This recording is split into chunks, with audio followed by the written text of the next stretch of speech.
Bonjour à tous, aujourd'hui je vous emmène avec moi à travers Inktober. 7 jours de défi à l'aquarelle, 7 jours, un dessin par jour, 3 thèmes, voire 4 par jour. Premier jour, je vais suivre 3 défis.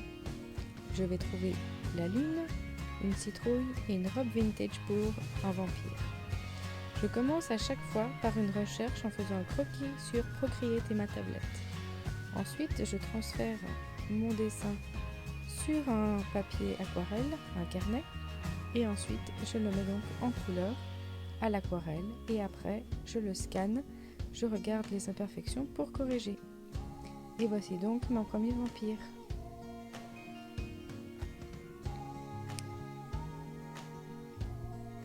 Pour le jour numéro 2, j'ai 3 autres mots. Rousse, branche automnale et chapeau géant. J'ai décidé de faire donc une sorcière vampire rousse qui sera sur une branche assise et qui aura donc son chapeau géant. À partir de là, j'aurai toujours une vampire qui sera rousse, qui aura donc un chapeau de sorcière. Alors ici, j'ai commencé à un peu mieux comprendre les proportions et donc j'ai dessiné un torse avec un rectangle avant de l'affiner. Et donc comme toujours, après Procreate, je passe au papier et à l'encre. Et une fois que le papier et l'encre sont prêts, j'ai l'aquarelle qui vient compléter mon dessin. Pour ce jour 2, j'ai aussi ajouté un brin de physalis dans les mains. Petit clin d'œil à la liste officielle du Inktober. Voici donc mon jour 2. Parfois je suis un peu la liste officielle aussi. Jour 3, une biche, un panier d'automne et de la lingerie vintage. Alors comment est-ce que je vais incorporer tout ça? C'est une scène assez féerique. Je vais imaginer donc ma biche. Sur le dos on trouvera un panier. Et dans ce panier il y aura du linge à étendre. On retrouve la robe de la toute première journée. On retrouve la culotte vintage associée à la lingerie du jour. Et voici la sorcière qui est en train d'étendre donc son linge. Ici j'étais vraiment en mode au premier plan où on associe tous les différents mots. J'ai appliqué un miroir ici, donc on voit que tout est retourné. Et je trouvais assez vide le fond, donc j'ai décidé d'ajouter un fond avec au fond la maison de la sorcière vampire. Et voici donc la fin du 3e jour. On passe au 4e jour, on a éclosion d'un bébé crocodile, des baies et de longs gants. Alors ici c'est assez facile, j'ai dessiné une sorcière, donc vampire, au crayon et à l'encre et après à l'aquarelle. Elle a son bébé crocodile dans les mains et puis elle a des baies qui décorent donc sa robe et des longs gants. Voici donc pour la fin du jour 4.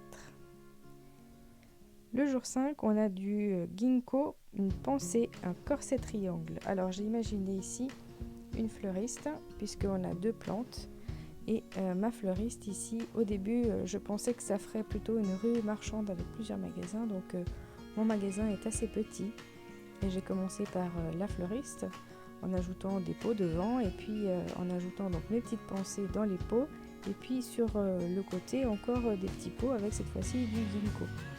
Seulement je me suis dit que finalement c'était pas assez visible mon ginkgo et puis je voulais faire le corset à triangle directement sur ma vampire qui sortait et je sais pas trop si c'était assez visible le corset, donc j'ai décidé que finalement la fleuriste ce serait le seul magasin que j'allais faire et pas plusieurs rues. Et puis ensuite j'ai décidé que la fleuriste avait besoin de décorer un petit peu sa devanture. Donc j'ai retracé d'abord au crayon aquarellable sur mon papier, puis en passant à l'encre j'ai rajouté un corset dans la vitrine et puis des décorations sur l'enseigne de la fleuriste, donc une pensée et une feuille de ginkgo. Évidemment on retrouve toujours cette aquarelle pailletée métallisée. Voici la fin du jour 5.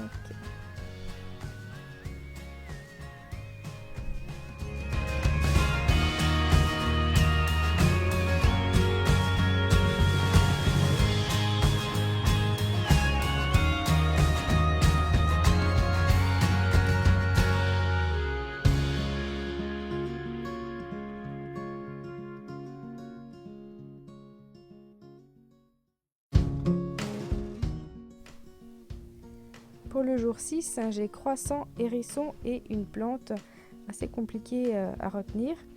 Donc ici, j'ai décidé de dessiner en plus de ça, pour mon hérisson, la liste officielle, il y avait simplement un rongeur.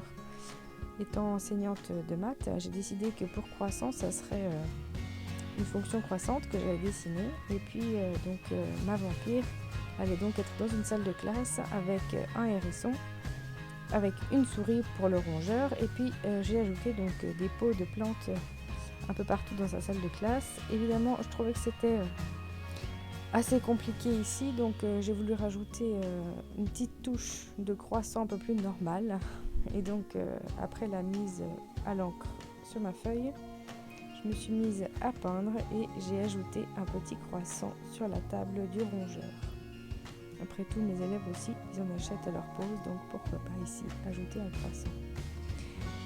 Les petits hérissons et la sorcière ont toujours évidemment ces aquarelles métallisées qui rajoutent une touche de magie sur ces aquarelles un peu plus mates. Donc ici, j'ai une vampire prof qui a 2 élèves. C'est la fin du jour 6.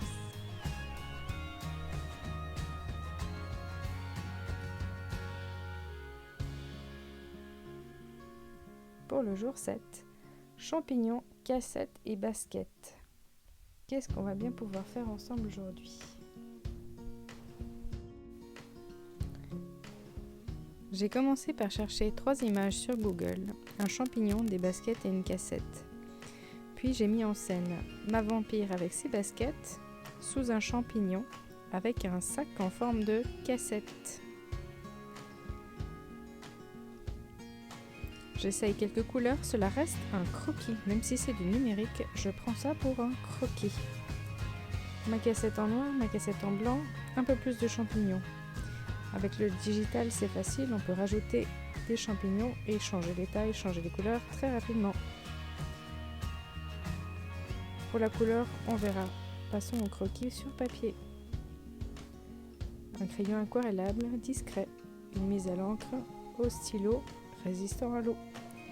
Et c'est parti, je garde mon modèle et je mets de la couleur.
une petite touche de brillant pour le côté magique.